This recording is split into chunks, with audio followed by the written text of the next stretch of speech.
అబద్ధాల సంఘాలు ఉంటాయి, దానికి అధ్యక్షులు ఉంటారు, తండ్రి కొడుకులు. ఆ అబద్ధాల సంఘం చెప్పి అబద్ధాలను మీరు నమ్మకండి. ఈ అబద్ధాల సంఘము ఊరంతా వాట్సాప్ అని, సోషల్ మీడియా అని, ఆ మీడియా అని అడ్డగోలుగా సంపాదించింది ఖర్చు పెట్టి అబద్ధాలన్నిటిని కూడా అందులో పెట్టి ఈ మనం పిల్లలందరూ కష్టపడి సాంకేతిక నైపుణ్యంతో ఏఐ తెస్తే ఏఐ పెట్టి సెంట్రల్ యూనివర్సిటీ దగ్గర ఏనుగులు సింహాలు ఉన్నాయి, వాటిని మేము చంపుతున్నామని పెట్టారు. తెలంగాణలో ఏనుగులు అనేటివే లేవయా, సింహాలు అనేటివే లేవు. మానవ రూపంలో ఉన్న మృగాలు ఉన్నాయి, అవి ఫామ్ హౌజ్లలో ఉన్నాయి. వాటిని నిర్బంధించడానికి వలలేయండి. మదర్ ట్రైన్లను బంధించడానికి గోతులు దొవ్వండి. లేని ఏనుగులను, లేని సింహాలను సెంట్రల్ యూనివర్సిటీలో ఉన్నాయి, వాటిని నేను చంపేస్తున్నా అని చెప్పి సోషల్ మీడియాలో ఆర్టిఫిషియల్ ఇంటెలిజెన్స్ను ఉపయోగించి అతి తెలివితేటలన్నీ ప్రదర్శించి అడ్డుకున్నారు. ఎంతకాలం అడ్డుకుంటారు?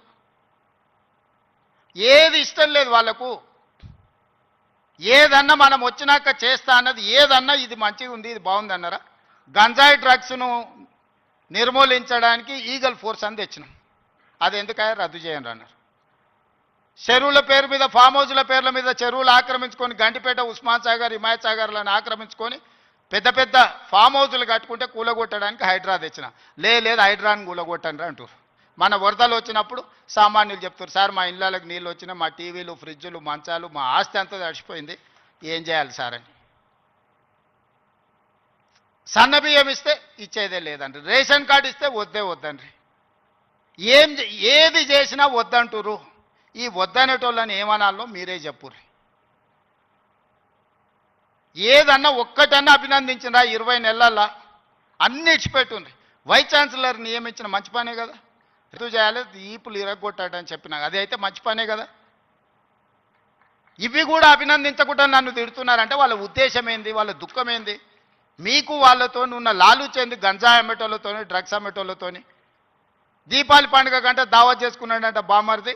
మేము దీపావళి పండుగకు చిచ్చుబుట్లు కాల్చుకుంటే వాళ్ళు సారా బుట్లు పెట్టుకొని దావత్ చేసుకున్నాం. అందులో పట్టుకుంటే డ్రగ్స్ తీసుకున్నవాడు దొరికిండు. అట్లా పట్టుకుంటారు అంటాడు. అంటే డ్రగ్స్ తీసుకుంటే పట్టుకోవద్దా?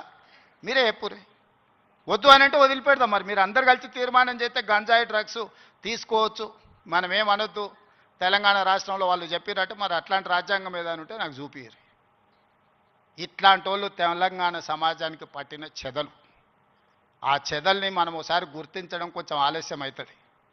ఎందుకంటే మన ఇళ్ళల్లో మనం వుడ్ వర్క్ చేసుకున్నప్పుడు ఇట్లనే కనిపిస్తుంది. లాస్ట్కి ఇట్లా చూస్తే మొత్తం డొల్లయిగా అనిపిస్తుంది. తెలంగాణ సమాజానికి కూడా వాళ్ళు ముసిగేసుకున్న చెదల్లాంటి వాళ్ళు ఈ తెలంగాణ సమాజం బాగు కోరుకోరు. ఉస్మానియా యూనివర్సిటీని బతకనియరు. మళ్ళీ వచ్చిండ్రంటే అంటే చదువుకోవద్దు. వాళ్ళ ఏకైక కుట్ర ఒక్కటే, గొల్లోళ్ళు గొర్రెలు పెంచుకోవాలి, మాదిగోళ్ళు చెప్పులు కుట్టుకోవాలి, గౌన్లోళ్ళు ఈదులు గీసుకోవాలి, ముదిరాజులు చేపలు పట్టుకోవాలా, వాళ్ళు మాత్రం దొరలు మాత్రం రాజ్యాలు ఏలుకోవాలి. గింతనే సింపుల్ ఫిలాసఫీ వాళ్ళది. నాది దానికి విరుద్ధం. మా పిల్లలు, మా తమ్ముళ్ళు, మా చెల్లెళ్ళు డాక్టర్లు, లాయర్లు, ఇంజనీర్లు కావాలి. ఈ తెలంగాణ సమాజం అభివృద్ధి చెందిన రాష్ట్రంగా 2034కు $1 ట్రిలియన్ ఎకానమీ, 2047కు $3 ట్రిలియన్స్ ఎకానమీ కావాలి అని అంటే మీరందరూ అభివృద్ధి సాధించాలి, చదువుకోవాలి. చదువు ఒక్కటే మీ తలరాతను మారుస్తుంది. ఈ చదువు ఒక్కటే మిమ్మల్ని సమాజంలో గుర్తింపు, గౌరవాన్ని ఇస్తుంది.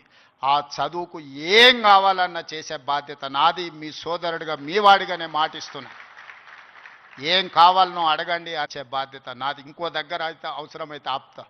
ఇంకెక్కడన్నా అడ్జస్ట్మెంట్ ఉంటే అక్కడనో ఇక్కడనో ఇంకేదాన్ని ఉంటే నల్లా బంద్ చేసి అయినా కాలు ఇక్కడ మలుపుతా. మీరేం ఫికర్ పెట్టుకోకరి, నేనున్నా. మీరు కావాల్సింది చేసుకోండి. ధన్యవాదాలు మిత్రులారా.